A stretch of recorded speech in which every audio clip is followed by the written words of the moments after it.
gudoomiye ku-xigeenka koobaad ee xisbiga mucaaradka ee wadani ahna gudoomiyaha garabka la magac baxay toosinta iyo cadaaladda ee xisbigaasi ayaa maanta guddida diiwaangelinta iyo ansixinta xisaabta siyaasadda waxay u gudbiyeen dacwad ka dhan ah xilka qaadista ee guddida fulinta ee xisbiga mucaaradka ee wadani ay dhowaan shaacisay inay ka qaadeen xilalkii ay hayeen gudoomiye ku-xigeenkii koobaad iyo labaad ee xisbigaasi kadib dacwaddaasi ay gudbiyeen garabka hogaaminaya axmed muumin seed ayaa afaafka hore xarunta guddida diiwaangelinta oo warbaahinta qaar ka mid ay kula hadleen waxa ugu horreyn halkaasi ka hadashay afhayeenka garabka toosinta iyo cadaaladda ee xisbiga wadani Hinde Jaamac Gaani waxaanu u nimi halkan inaanu gudbino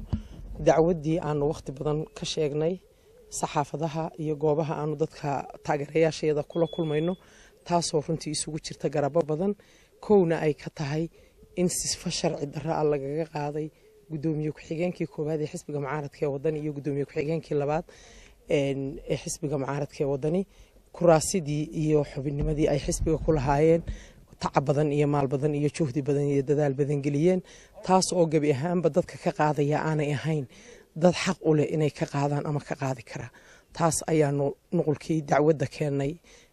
komishinka ururada iyo xisaabta qaranka waana nalaga qabtay saaka oo ay bishu tahay 22 November dalku xeerar buu leeyahay meel loo dacwoodaa jira maanta saad arkaysaan guddida diiwaangelinta asxaabta qaranka waxaan u gudbinay dacwadii ka dhanka ahayd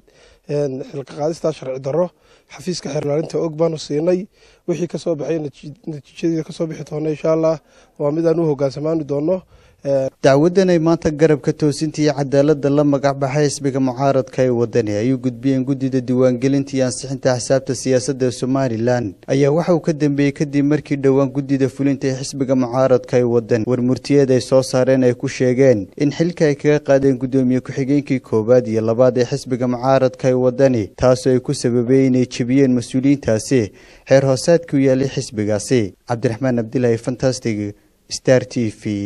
Hargeysa.